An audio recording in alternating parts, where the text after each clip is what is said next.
Grand Rising loves, how are you this morning, this late morning? It's almost afternoon. It may even be afternoon. I'm not even sure, but I know it's close. I wanted to come on. I want to come on and say some things to you in this moment. Spirit is guiding and leading me to share something that I have been anticipating for quite some time. I am finally getting the strength. I am finally feeling like I'm ready to talk about it. I now realize that there were so many more than just me that were actually feeling and experiencing the same things that I experienced in 2020. My Kundalini experience. Now that I have met and linked with other beings that have also had the opportunity to be blessed with this very challenging but amazing experience. I am now brave enough to come on and talk about it in depth. It has taken this long for me to get here.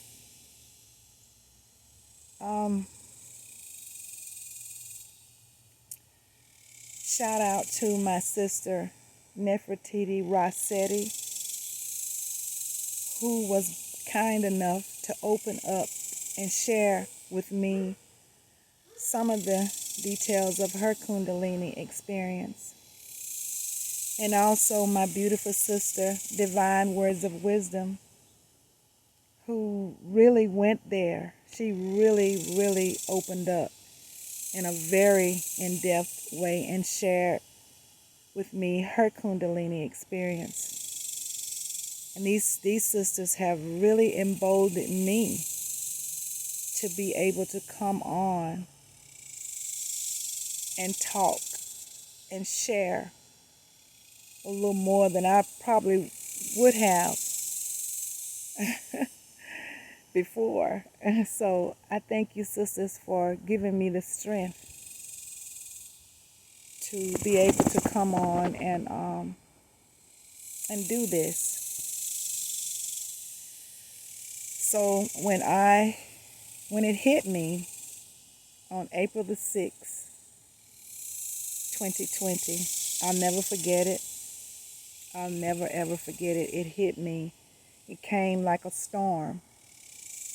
And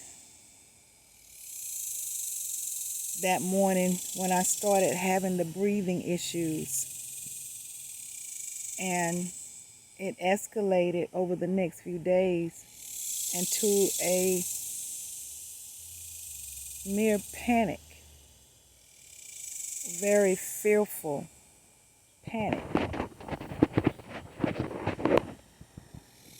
I wasn't sure what was happening to me. And it almost made me feel like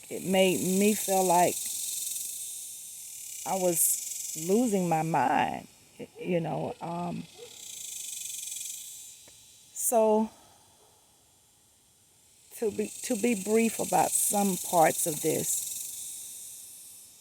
when I refused to go to the hospital because by this time I'm hearing that some things were going to be taking place, but all of my contacts and collaborators and colleagues were saying to me, whatever happens with you, do not go to the hospital. And so I did not go to the hospital. However, when I couldn't get the breathing issues under control, I did visit a walk-in clinic. I felt like I had to go somewhere, but it needed to be a place that I was comfortable and feeling like it would be much more safe. So I did visit a clinic, and they end up falsely diagnosing me, and it led to me going to an allergy doctor. And where I live, the allergies are very prevalent here because of the hills and the type of plants and trees in the area. And so my then god sister, who I call my god sister, she, in a panicking method, she expressed that I was probably having issues from the oak tree, because I've always had allergy issues in this area, and I have a humongous oak tree in my front yard. And I know she's a researcher, so she said some things to me that really put me in a panic, to the point to where, you need to get out of there. That tree, that could kill you, the issues I was having at the time. And I knew she was a very avid researcher, so it affected me. And I actually, after getting my breathing system, my what do you call it, nebulizer, I'm sorry, set up through my allergy doctor, just spurred a moment, I left town. I just left. That was just how much of a panic I was in. And that was the beginning of my very hard experience with Kundalini. At that moment, I began to start researching, start digging in, start connecting with other people that were talking about it. And I was going on YouTube, pulling up videos about Kundalini, and begin to really research and try to understand what it was. At some point, I went in to see a spiritual therapist.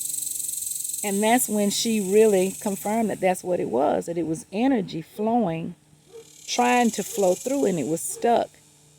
And I was, going through the Kundalini experience, and she really broke it down to me.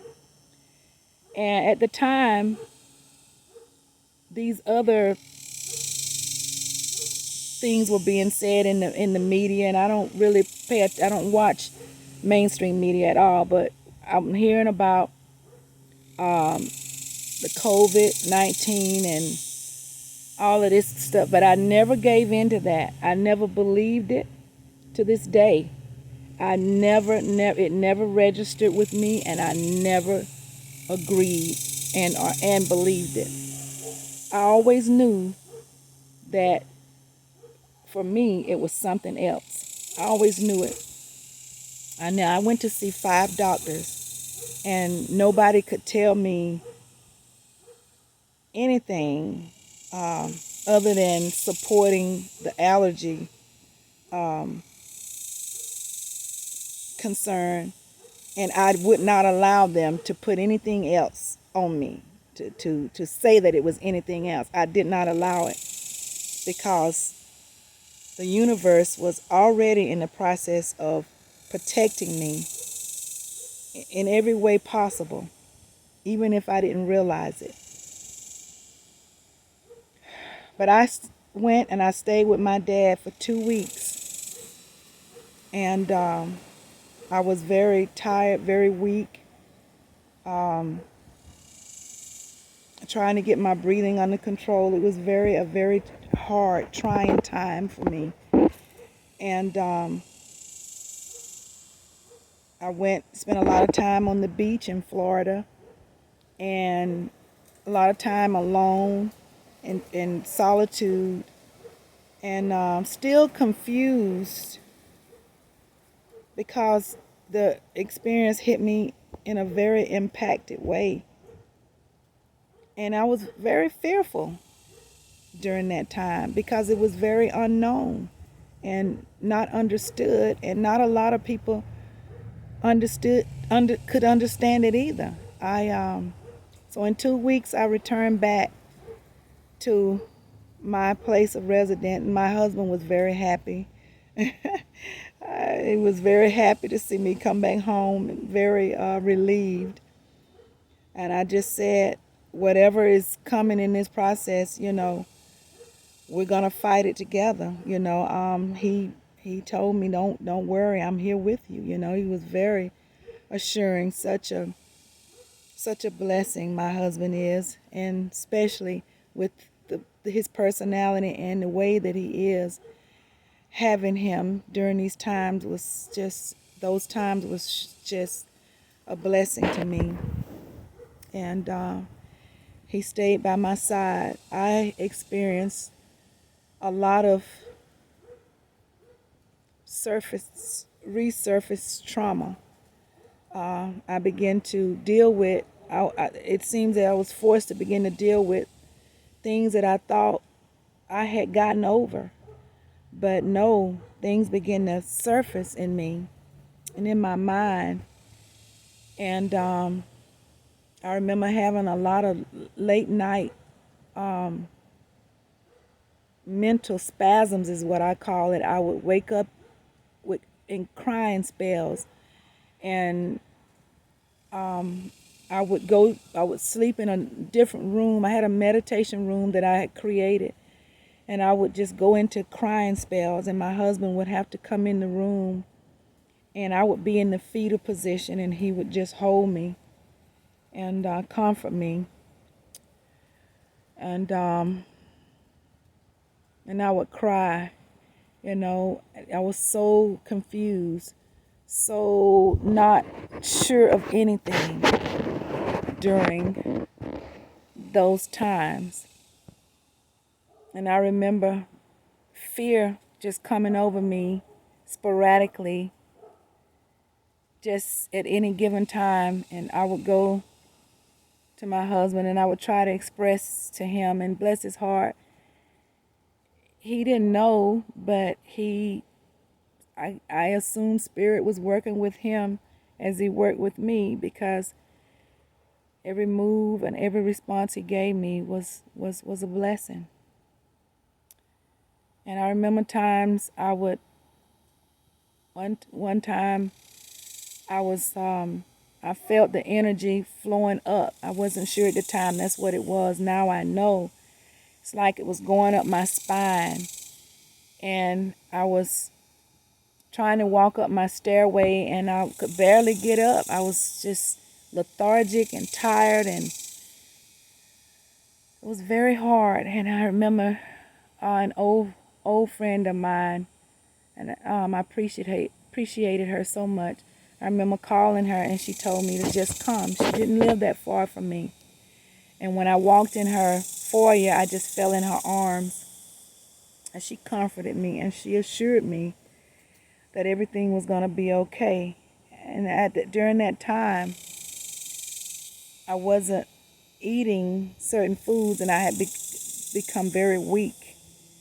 And so she went in the kitchen and she cooked me some food. And for the first time in weeks and weeks and weeks, I actually had food that felt filling, and was able to, it put me in a different mindset after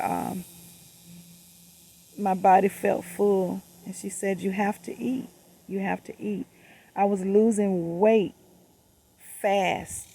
It was interfering with my work and interfering with everything in my life. But I had to continue to go on. I was losing so much weight, I had to even go shopping because none of my clothes fit me anymore. I lost 30 pounds just like in just weeks. And I went from a size 12 to a size 8. And it didn't matter how much people who understood what I was experiencing, it didn't matter how much they shared with me and to assure me what was going on, there was still the fear there. It was such a confusing time. I remember I woke up one morning and the crying spell came back. And I was crying so uncontrollable, and I called another friend, and she said, do I need to come there or do you want to come here? And I wanted to get out, and so I said, I'll come there. She said, well, come on right now. You sure? I said, I'm positive. I can drive. I'm coming. And when I walked in her door, I fell in her arms, and I was just in tears. I mean, just in tears, and I crying uncontrollably. And I just remember beginning to explain to her that I tried so hard to protect him. I told her, I said, Mama left me with these instructions, and I tried in every fiber of my being, I tried to protect him. And after she calmed me down and I was able to relax a little bit, then it come to mind that I was still dealing with the guilt I felt. I didn't even realize I had that guilt that I couldn't protect my brother who was murdered in 1996. Deep in my root chakra, that guilt was sitting there, and it had been sitting there for all these years because I thought partially it was my fault that my brother was murdered, and I didn't protect him like I promised my mother I would, and I didn't even know I was carrying that. And it surfaced, and my friend, she reassured me that it had nothing to do with me and anything that I didn't do, that I did all I could. But all this trauma, this childhood trauma, I began to see certain aspects of my inner child that in the suffering of growing up as a motherless child, I began to see my inner child, the brokenness that had been sitting in my root chakra as well.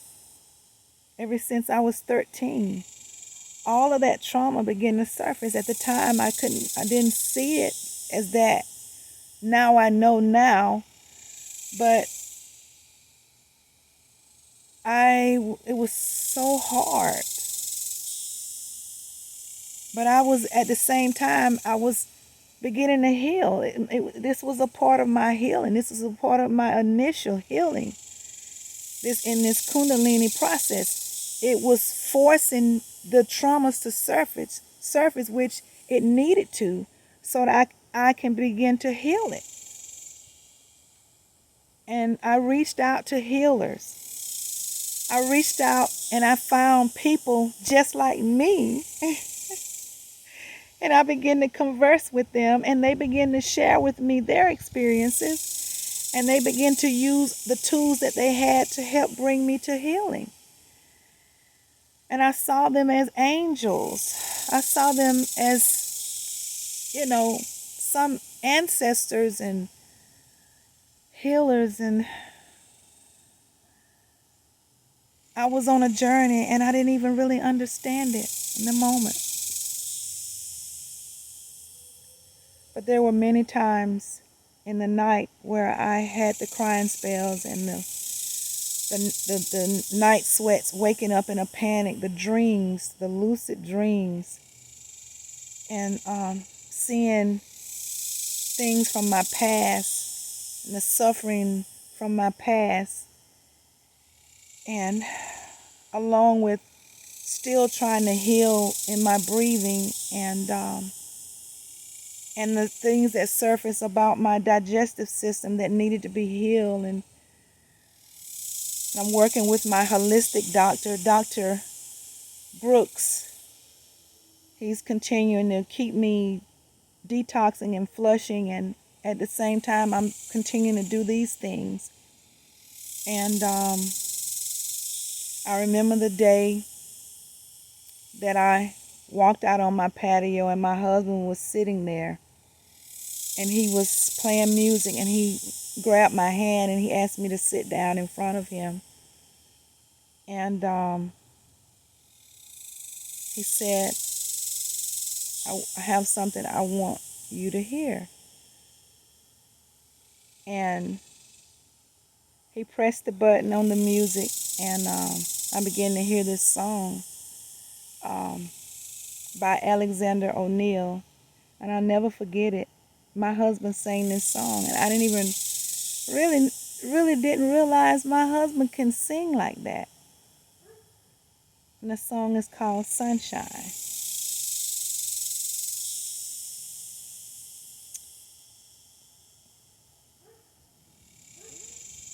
He sang this song, and I mean he sang it. He sung it. He sung that song, and it brought me to tears. And for the first time that I can really remember, I saw the tears coming out of his eyes. And that's when I really realized how much work he had been putting into, even if it was in his heart and in his prayers, or in his, how heavy of a load he may have been carrying to help me get through what I was experiencing. And it just touched my heart so much. I remember the nights that I couldn't sleep. And by this time, I'm realizing it was the frequencies that were rising. And after much research, I'm beginning to really get a picture of what was really going on during my Kundalini experience. The frequency was rising. The sun was getting hotter, and it was forcing these changes in my body and in my mind. And not just me. Actually, there were many people going through it. At the time, I didn't realize it. We were in the age of Aquarius, which started December the 21st, 2020. And we were in the process of Mother Earth cleansing. I'm hoping I'm getting the dates right, y'all. There's so many dates in my head. But it was the beginning of the age of Aquarius, which a group sang the song the song came out in 1969. Marilyn McCoo and Billy Davis sang that song. The group, I'm trying to remember the group. And I can't think of the group right now, but you guys, you can look it up. Marilyn McCoo and Billy Davis sang the song. It's the dawning of the age of Aquarius, the fifth dimension. Yeah, that's them. And so we were in that beginning of this time, and all these things were happening, and this evil system never prepared us for it. They never told us. As a matter of fact, they went through great lengths to hide it. And so it launched the Kundalini experience for many of us. And as I begin to really understand, those of us that began to experience it, we are really the star seeds. I found out we are the indigo children. We are the chosen ones. We are the 144,000, the 1, the 4, and the 4, which equals 9 ether beings. Everything began to come together, and I began to really see and get a good picture of what I was going through. It was a very hard experience, yet very liberating on into today. And I remember the nights when I couldn't rest, when the energies was waking me up at 2 and 3 in the morning which I would often take that time to go and meditate with guided meditations. Thanks to Joe, I can't even think of his name, the great doctor that helped guide me, Dispenser. He helped guide me as well. He was a part of my healing. And my husband used to have to put on YouTube videos of rain and crystal bowl music, and just to get me through the night, get me through, to get rest, peaceful rest. And we used to listen to the raindrops, and I would play that throughout the morning, and that's what helped me rest. I mean, it was a very trying time for me. I went through a very hard Kundalini, very hard. And then I finally realized that it was the way it was supposed to be. It was just the process I had to experience to get me to my healing, and to get me to the place of being able to walk in my purpose, so I can begin to really do the work that I was created to do, and being a part of the chosen ones group to help heal the world.